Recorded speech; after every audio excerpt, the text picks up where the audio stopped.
Low energy availability is essentially when there's a mismatch between the energy you're expending through exercise and daily living and the intake that you're bringing in.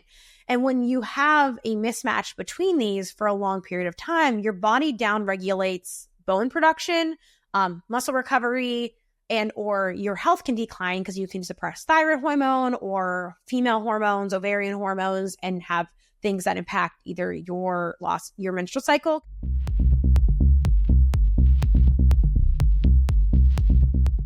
I think the other key concern or issue I hear around female training is faster training, or simply women being underfed, not taking on enough, specifically carbohydrates, not just before training and after training, but throughout the day. As you said before, diet culture, cutting carbs, trying to maximize fat loss by very low carb diets and a lot of high intensity training. Can you talk a little bit about low energy availability, some of the chronic and the acute symptoms, just because I think a lot of women watching this may not be aware that this is what they're suffering from? Yeah. So I know a lot of people, when I talk about like a lot of these things, they think, well, Alyssa's always anti-changing your body and fat loss. And it's not that it's that I think that the fitness industry gives you, if you're listening to this, really crummy information on how to go about it. And it's more harm than good. And this is a good example of that, is this low energy availability. And a lot of women are unaware of it because they think, well, I'm not an elite endurance athlete. I'm not losing my menstrual cycle. Well, I'm not causing any harm to myself. But low energy availability is essentially when there's a mismatch between the energy you're expending through exercise and daily living and the intake that you're bringing in. And when you have a mismatch between these for a long period of time, your body downregulates bone production, muscle recovery, and or your health can decline because you can suppress thyroid hormone or female hormones, ovarian hormones, and have things that impact either your menstrual cycle can be disrupted, or loss of it eventually we also know is like amenorrhea, but it can be impacting you before you lose your menstrual cycle. And I don't think people kind of realize that, but if you do not have a menstrual cycle or it is having irregularities, like that's something to definitely look into with a medical provider. But it's when this is done chronically is when it becomes an issue. But people don't realize that it's not just chronic long-term undereating. It can also be day-to-day eating or acute periods of time. And so females are more sensitive to energy deficit than males. So the threshold of which energy availability occurs in women occurs at a higher caloric intake than males. So males can dig deeper or eat less or be less well-fed, and not have this hormonal or downregulation or physiological impact as women. Simply, our thresholds are they're higher, but it technically, like what I'm saying is like we have less room for that. Like it's like 40 to 45 calories per gram of fat-free mass a day, where men, it's like in the 30s where they can dig into before it starts to impact them. So we just have less room for error for how deep we can dig in like energy deficits chronically for this, especially when we are high training. And so if you're generally physically active, you're training a lot of intensity. I think there's a lot of Gen Pop women who do a lot of high intensity stuff 5-6 days a week, but they don't consider themselves an athlete and they're always eating like they're dieting. And they're like, well, I'm just doing general fitness. This doesn't apply to me. And I'm like, well, you're doing like 6 to 7 hours a week of activity, and a lot of it's moderate to high intensity. So like, yeah, it does apply to you. And so when this happens, it's not just this long-term undereating, but it also can be triggered by, or we can get symptoms from it from under eating carbohydrates. So there's some similarities and overlaps we're starting to see in the data now of being like under carbohydrate fed elicits similar issues that we're seeing with low energy availability, because you don't have that carbohydrate that you need to support your training and fuel it appropriately. And it can also be triggered by or impacted by like acute intraday energy deficits. So if you're not eating for half the day, or you're not eating before or after training, or you're in an energy deficit because you live off coffee and a whiff of air in the morning and then a salad with like nothing on it at lunch, then you get home at night and you're overeating, or you're eating a lot of calories, or you're eating a lot on the weekends, yes, your overall energy balance might be adequate or high. Like, because I think a lot of people, they're like, well, I'm not losing weight, or I'm gaining weight, or I'm overweight, or my body's not changing, so I'm not under eating, but they're in an energy deficit for a part of the day. Just because you're eating enough overall doesn't mean that you might not be in an energy deficit for part of the day. And so, people get a lot of flack for the fasted training thing. And so my approach is, yes, there's some data on fasted training in women that shows it might improve body composition measures in people who are potentially like overweight or have excess body fatness, however you want to describe it based off classifications in the literature. It may improve hormone profiles in those individuals simply because fat loss can sometimes, improve health outcomes and physiology and how it interacts.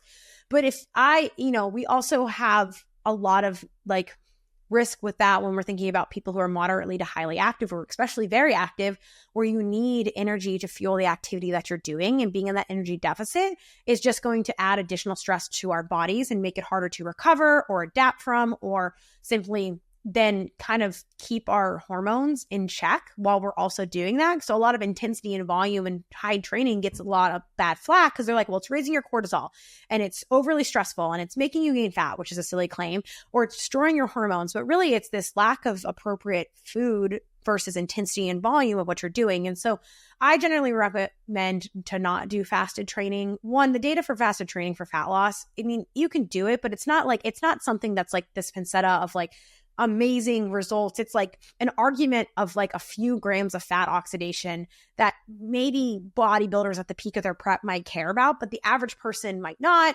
And it might help, decrease overall daily calories. And that might be true for some people. And so my approach is, if you really, really want to do fasting, especially if you're a woman, there is some data to suggest that just terminating feeding earlier in the day, so after dinner or eating an earlier dinner, might be good for metabolic health, simply because we have potentially less insulin sensitivity and declined fat oxidation later half the day. So if you're really dead set on doing some sort of fasting, maybe just stop eating after dinner, I think, or eat an earlier dinner or something like that. But if you're going to do morning training or you're going to be more active, you need carbs and protein available in your bodies. So I really encourage you to eat not just before training, even if it's just a little bit of carbohydrate. People are resistant to that because they're just like, well, I get up in the morning and I train right away. And like, you can get in some graham crackers or some juice or some chocolate milk or some applesauce packets. Like, I've ran every day this week at 6 a.m. and I've gotten like 30 grams before and then probably 30 to 70 grams in during, just as a way to kind of keep that going. But it doesn't need to be a full meal. But I really do encourage you to do some fed training.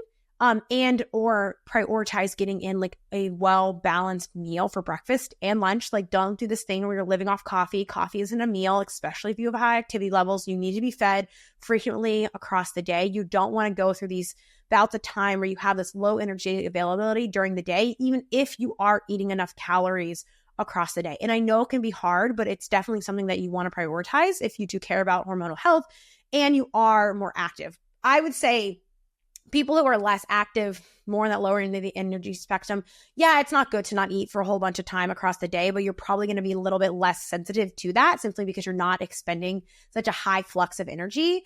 And so, yeah, some people might get away with it and they're like, well, I feel fine and I feel great and I feel good if I do this. And I'm like, well, you also want to think about, are you protecting your muscle and your health within that? And are we just going to, are we giving our body the carbs and amino acids that it needs to help preserve these things? It's a really like a disclaimer-filled take on it because I know people don't like it. My general advice is, if you're moderate to highly active, don't do it. Everyone else, use it at your own discretion. Do you think the resistance comes from that pervasive diet culture where people are specifically women, in the mindset of, hang on, I'm doing this to burn calories. Why on earth would I be taking any on? There's that, again, that counterproductive argument. Yeah, it seems counter. And you can explain it up and down, left and right, and people still are like, well, it doesn't make sense because bringing it in. But they don't realize that if you're fed, you can usually do more total work. So you're expending more energy.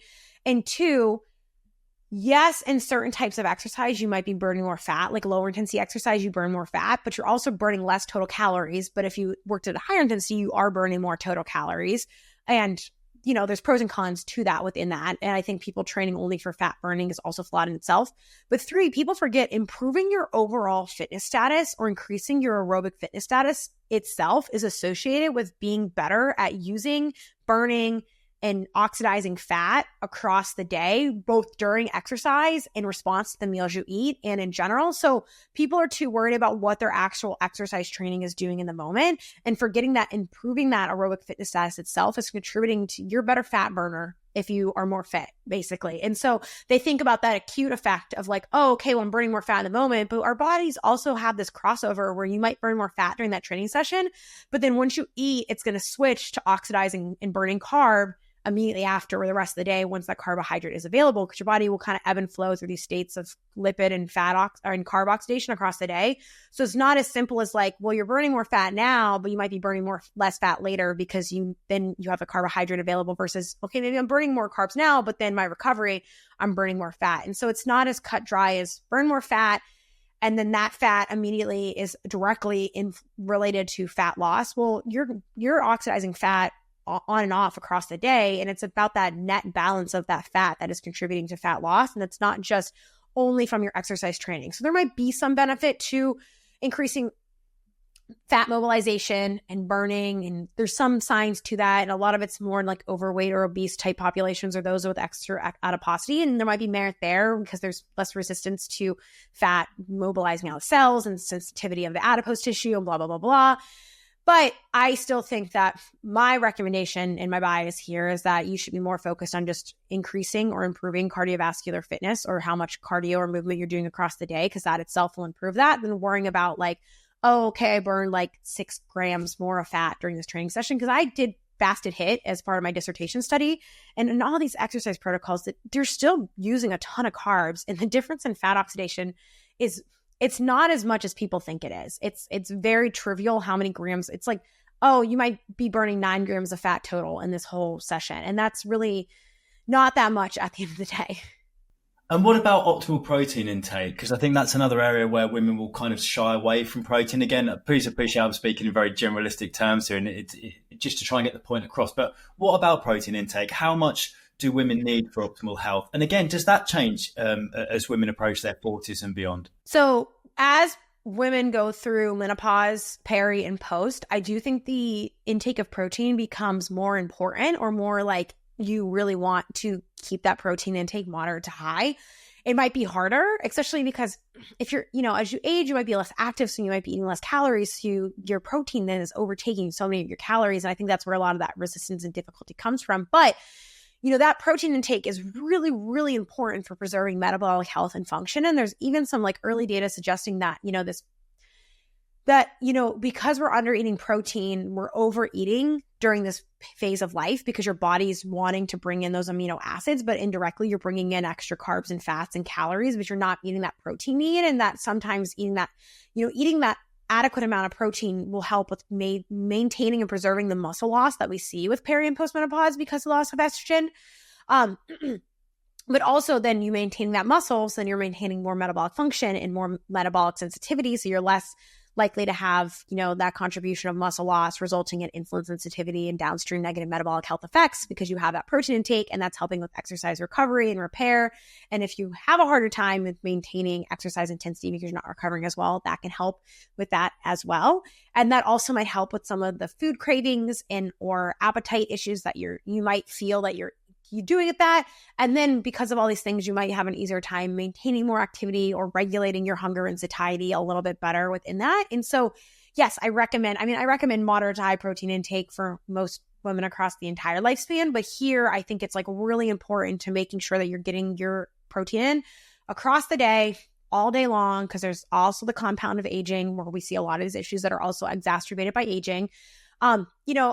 Women might not need as high as the classic 1 gram per pound of body weight per day or 2.2 per kilo. We might tinker out about 1.6 to 1.7 grams per kilogram per day. So maybe like that 0.7 to 0.8 kind of thing. I think it's good to think about, eating at least your body weight of lean mass in grams, but a lot of people don't know their lean mass kind of thing. So that's harder.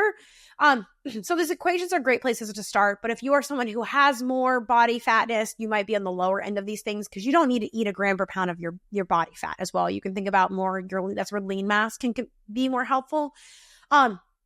But those are kind of the rough ranges. So that 1.6 to 1.8 grams per kilogram of body weight per day, or the 0.7 to 0.8 grams per pound of body weight per day, give or take. It doesn't hurt to eat up to 1 gram per pound of body weight or 2 per kilo. But it might just not be super necessary. But as we go through menopause and perimenopause, we want to kind of err on the higher end of those things if we can, simply for maintaining all this metabolic function. So eating more if you weren't eating high before is a better way of putting it. But it's good and important to do that across the day, even in the premenopausal state. Kind of similar recommendations there that I was stating before. The more active you are, the more protein you're probably going to need. I think for most women, an easy recommendation is eating at least 100 grams per day, like 100 to 120, unless you're really, really, really petite, is kind of a good rough estimate. If you can't get to that range, getting closer to 80 to 90. And again, I'm just rough balling because I know people want specific prescriptions. Again, a lot of it just depends on muscle mass and activity level and body size, but those are kind of more like, I think that goes around a lot of people being like, eating at least 100 grams per day is trendy right now, but it's not a terrible trend, or getting it at least 30 grams per meal and then having some snacks. I think that's great. Don't be afraid to supplement with shakes if you need to. Plant-based and animal-based are both perfectly fine to help supplement that in. And I think the biggest thing for this is what's hard for people is they're always looking for like snacks or fillers or easy ways to do it. Start thinking about building protein forward meals, like having like a protein component of your meal. Well, if you eat meat, meat or animal based, having some sort of like lean meat or meat based product leading your meal that you're eating. And if you're not, really looking into how to maximize plant protein pairings so that you're building your meals around like protein pairs that give you complete amino acids, or having, your tofu or your TEMF or whatever it is that you focus on and emphasize in that meal, and then maybe having to supplement a little bit more because it is harder to get that in that population, which again, as long as you're eating enough amino acids plant-based, it's also appears to be perfectly fine. But I think that a lot of women struggle with protein intake. I struggle. I am like the queen of preaching protein to people, and I even struggle with getting in enough protein intake per day. I don't eat 1 gram per pound of body weight because it's hard for me to do. I mean, some days I hit it, but I really try to get at least 1 gram per pound of lean mass, if not a little bit higher of that. But I'm like 142 pounds. I probably get in between 115 and 130 grams per day. And that's still like pretty good. And I don't feel like I lose muscle. I recover fine.